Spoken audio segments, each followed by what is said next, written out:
मित्रों प्रणाम। आज शिवरात्रि के पावन पर्व पर मैं आपको ढेरों शुभकामनाएं देता हूं। भगवान शिव आप पे कृपा करें। ऐसे सदाशिव महाशिव शिवरात्रि की बड़ी महिमा है, ये तो आप लोग जानते ही होंगे।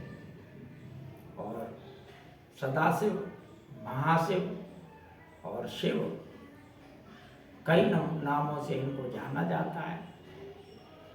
तो शिव जो है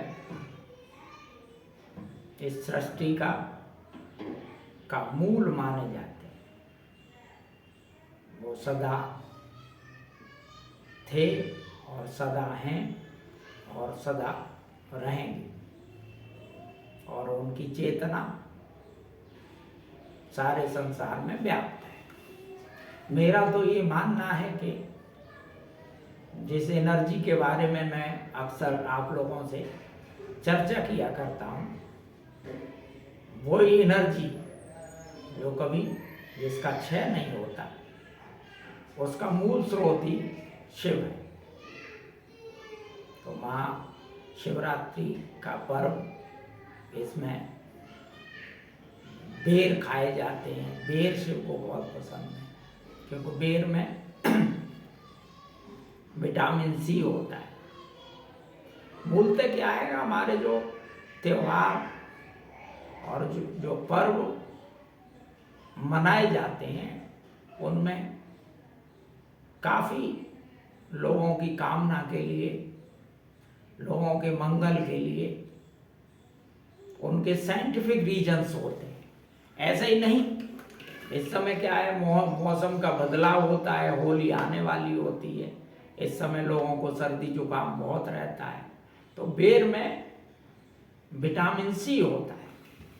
यदि आप विटामिन सी का सेवन करेंगे तो आपका जुकाम चला जाएगा। जैसे संतरा है,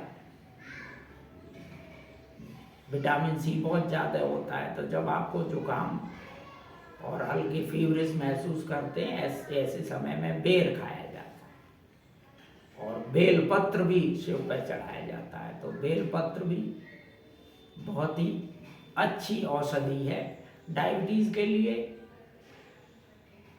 बेलपत्रों का चूर्ण बना के खाया जाता है, ऐसा आपने सुना होगा।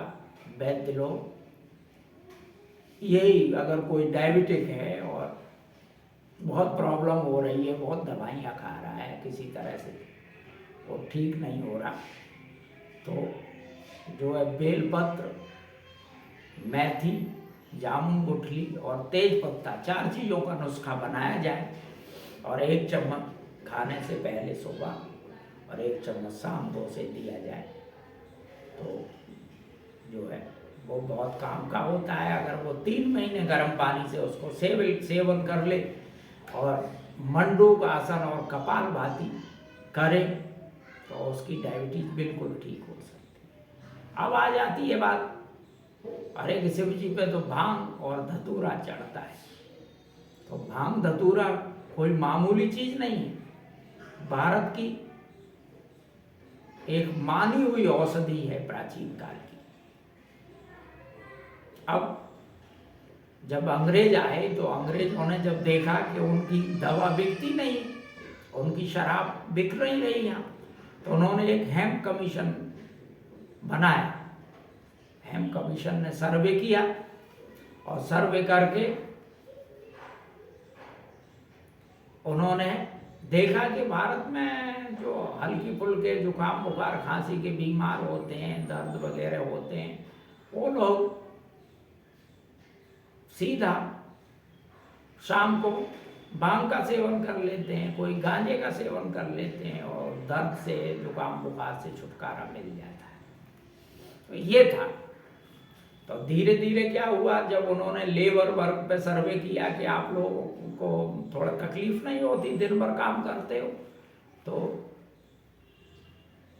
ऐसा कैसे है कि आप लोगों को कोई दवाई की जरूरत नहीं होती, ना शराब की जरूरत होती है।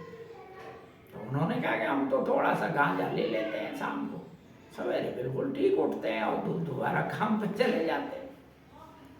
तो तब उन्होंने अपनी शराब और इंग्लिश मेडिसिन बेचने के लिए दर्द निवारक गोलियां, उन्होंने एक वो सैम कमीशन ने कहा ये राज है, इस गांजे को ही बैन करो।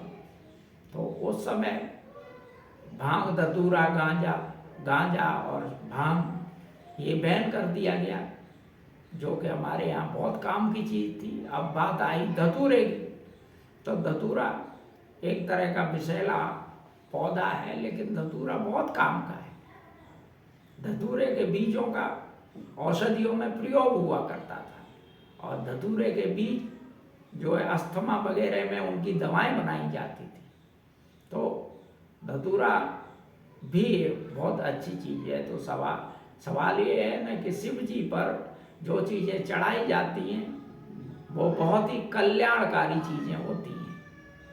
इसलिए सदाशिव मतलब वो मूल एनर्जी जो इस संसार को पैदा करती है, चलाती है और लय करती है, ऐसे सदाशिव हैं।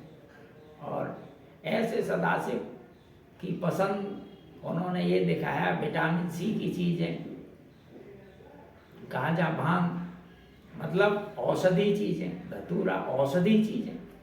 तो उस हिसाब से जो है हमारे ऋषियों मुनियों ने वो सिंबलाइज किया कि ये प्रतीक हैं शिव के। मतलब शिव का मतलब है कल्याण के देवता, समझ गए। और जो है लय के देवता भी शिव माने जाते हैं। लय का मतलब है आप पैदा हुए, बड़े बूढ़े हुए, आपका जर्जर शरीर हुआ, तो आपको लय होना भी तो जरूरी है। अगर आपका वो शरीर नहीं छूटता है तो आप तो परेशान हो जाएंगे। इसलिए जो है लय का भी बड़ा महत्व है। आपकी मृत्यु उतनी इम्पोर्टेंट है जितना आपका जन्म। जन्म का जितना महत्व है उतना मृत्यु का भी महत्व है। इसीलिए ये प्रतीक माने गए। इसका यही महत्व है। सदाशिव महाशिव आप पे अपनी महती कृपा बनाए रखें। वो एनर्जी जो आपको चला रही है वो आपके शरीर में भरपूर बरसे, आपके शरीरों पर, आपके मन पर, ताकि आप स्वस्थ, फिजिकली फिट, मेंटली साउंड रहें और इस संसार के संघर्ष में खूब शक्ति के साथ संघर्ष करें और संसार का आनंद लें, संसार को भोगें और हंसी खुशी आप अपने इस शरीर को छोड़ें। इसलिए ये महाशिवरात्रि मनाई जाती है। इसी के साथ आप सबको ढेर सारी शुभकामनाएं महाशिवरात्रि की देते हुए मैं इस वीडियो को विराम देता हूँ।